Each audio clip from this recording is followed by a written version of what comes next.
Thank you for joining me for this episode of God Talk. And in this episode of God Talk, I want to weave together some current news, current affairs, and also some God Talk. Most of you who know me know that, I really understand God through things that I see in the world and nature. And what that does is it helps to make God more relatable. Like when Jesus taught his disciples to pray, Jesus taught his disciples to call God something different than God. Throughout the Old Testament, he's called God, the Lord God Almighty, and so forth. But Jesus says, refer to him as our Father. In doing so, I mean, it's not a perfect comparison, obviously, because fathers on this earth pale in comparison to God. But you could argue it helps you to understand God a little bit more. And so I tend to do that. I tend to use the things of this world to be able to understand faith in God and so forth. Not that they're perfect comparisons, because they're far from perfect. But even if they help you to understand God, 5% better, 10% better than what you otherwise would, then they can be helpful and beneficial. So that's really the theme of really what this podcast is. Ultimately, I want to talk about the fact that God knows us beyond our ability to even comprehend how well he does know us, because I think for most of us, we feel unknown to God. Like, how can he know me amongst 8 or 10 billion? I don't know how many people there are on this earth. Like, how can God really know me? Well, so let me kind of tell a story. It's not a parable, it's a true story, but something that is an earthly story that will have ultimately a heavenly meaning. But I was reading an article yesterday that kind of blew my mind. And the few people I've talked to about it, they're kind of shocked by it as well. So I think you'll find it interesting. So there's all kinds of propaganda going on between the different sides, if you're pro-Israel or if you're against Israel. And if you're pro-Israel, all you have to do is show the murders of all the people that were murdered and all the horrible things that happened as the Palestinians. Well, it really wasn't Palestinians. It's Hamas that came in and did the atrocities that they did. And we can understand that needs to be wiped out.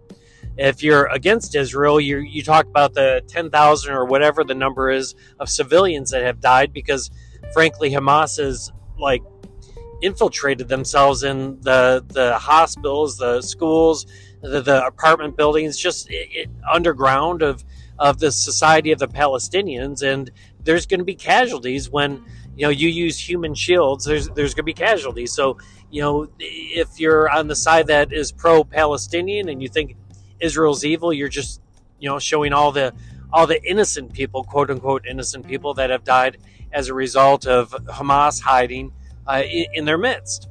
Well, something that I had not heard before yesterday that I find absolutely fascinating is the lengths that Israel is actually going to limit how many Palestinians are dying. And you just are not hearing this in mainstream media. And I can't remember where I read it. I don't know if it was USA Today. It was mainstream media, but it just has not been picked up on a significant level. But apparently the IDF, the Israeli Defense Force, before they level these apartment buildings, these civilian buildings in which either Hamas has some sort of a network in the midst of these buildings or under these buildings, we don't know. But the Israelis are not just bombing these buildings that are being occupied by people. Now, first of all, they'll say in their defense, for a month we've been telling people that they need to evacuate the northern part of Gaza and that they need to move to the south. And true enough, they've been doing that. And the question is well, whether or not, in such an overcrowded area, if there's any place for these million people or so to flee, that's arguable. But if you're on the Israeli side, you could very much justify, listen, we've given a month warning. If people don't get out, then they're going to have to suffer the consequences because Hamas is using them as a human shield. And they could make that argument, and they sort of do. But what we haven't heard is the lengths that they're going beyond that to try to make sure that innocent people aren't being killed needlessly. It's always going to happen, and that's just the nature of war. But it's a fascinating story. So it was a story of this Palestinian dentist who the Israeli Defense Forces had contacted by his cell phone and basically said, we're giving you 2 hours, and in 2 hours, these 3 buildings are going to be leveled and destroyed. You have 2 hours to go and get everyone out. And they knew this guy's like first and last name. They knew the guy's son's name. They knew everything about the guy, and the person that's speaking to them from the Israeli Defense Force is speaking in perfect Arabic. And the guy didn't believe it because, it sounds like it would be a hoax. And why would, the Israelis be calling me and putting this on me? And so he said that, prove it, fire a warning shot. And he says that immediately a drone shot at a building and he heard an explosion. He said, do it again. And they did it again on command. And he knew that he was talking to the Israelis. And so, just a madman, he's begging them to stop destroying innocent places where people are living, innocent apartment buildings. And the guy on the other end says they're not innocent. He says, yes, they are. It's just where, civilians are living. And the guy on the other side in perfect Arabic says, we see things that you don't. And so he's on one hand begging with the Israeli Defense Force not to destroy these places that people are living, and they're giving him a 2-hour countdown to get everyone out of the buildings. And so this goes on, and he gets everyone out of the buildings, and when he tells the person on the other end that everyone's out of the building, jets are overhead, and they level these 3 buildings. They don't hit a 4th. There's really no collateral damage. The buildings that they said were going to be destroyed were destroyed. And he's still on the phone with IDF. And IDF tells him when it's safe for people to go back to like the neighboring buildings or when the bombings were going to be done. And sure enough, when that was told, it was done. And then he gets a call then the next time, I believe it's maybe even in the middle of the night. And once again, he's given 2 hours to do this. And he talks about how, even when his cell phone died, the all of a sudden, people's cell phones next to him were ringing saying, we need to speak to, I forget the guy's name. I should have printed out the article, but it's really the point that I'm trying to tell you. They knew so much information, not only on this individual, they knew who his neighbors were, what their phone numbers were, that when the guy's cell phone had died, they're calling the neighbors who have to go and give this guy the cell phone.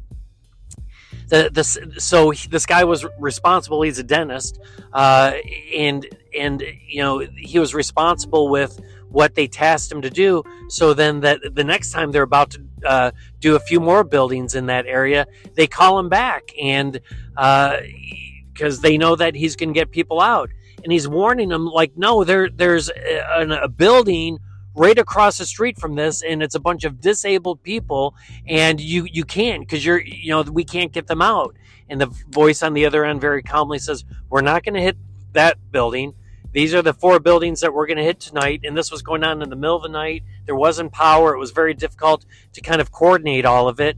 And sure enough, that's exactly where they hit. That's who they hit.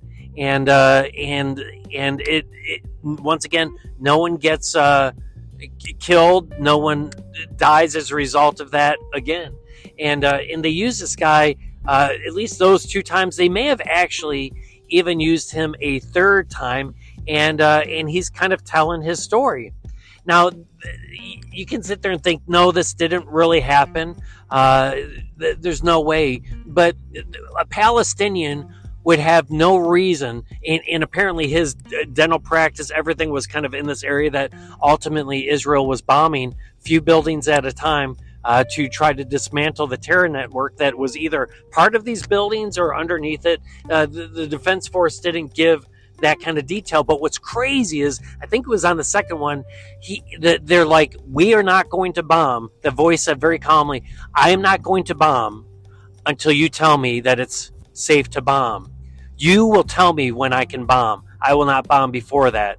And he's like, I'm not going to tell you to bomb like our own people. He's like, I'm not going to bomb until you give me the orders to bomb, and then the bombs will drop. You get everyone out. Do this within 2 hours.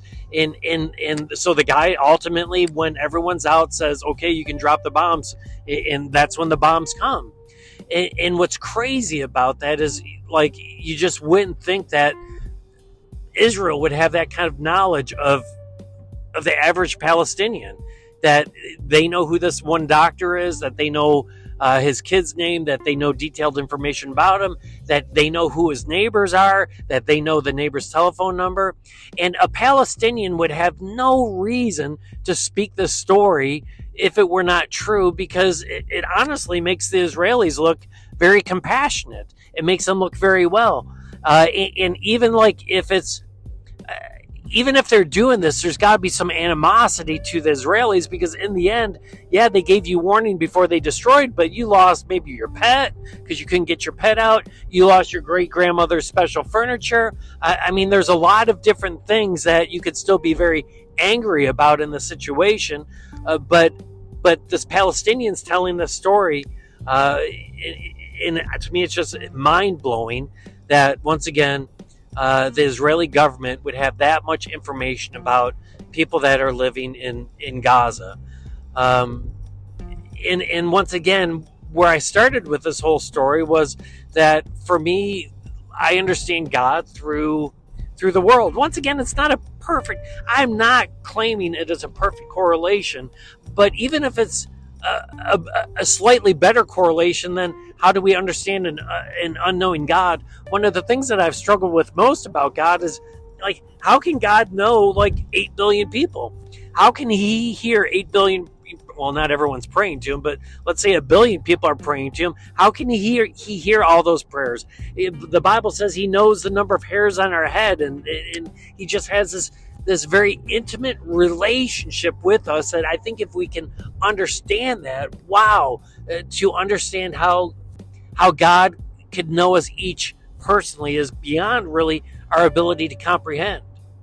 Now, I still can't wrap my mind around that, but listen, if the Israelis can know that kind of detailed information about a bunch of people that are basically considered enemies of Israel, however they do it, whether they do it through just their spy agency or they do it through, computers or whatever, well, we ultimately know that the God who created this world is above all these other things. That, once again, if a small government like Israel can know this about their adversary, I mean, how much more can our God in heaven know this about each and every one of us? Like I said, it doesn't still get me from point A to point B. I can't fully understand how God is able to do that. I know by my experiences that God knows me intimately. He knows how to get my attention. He knows how to speak to me. And I've experienced him in profound ways in which, he's spoken to me in undeniable ways. So I know the passage to be true by my own experiences, but to see that going on in real time, even amongst humans, being able to do that amongst other humans, how much more then our Father in heaven, who's created this not only this world, but our solar system, not only the solar system, but the galaxy that we live in. Not just the galaxy that we live in, but think about all the galaxies throughout the universe. God is the creator of them all.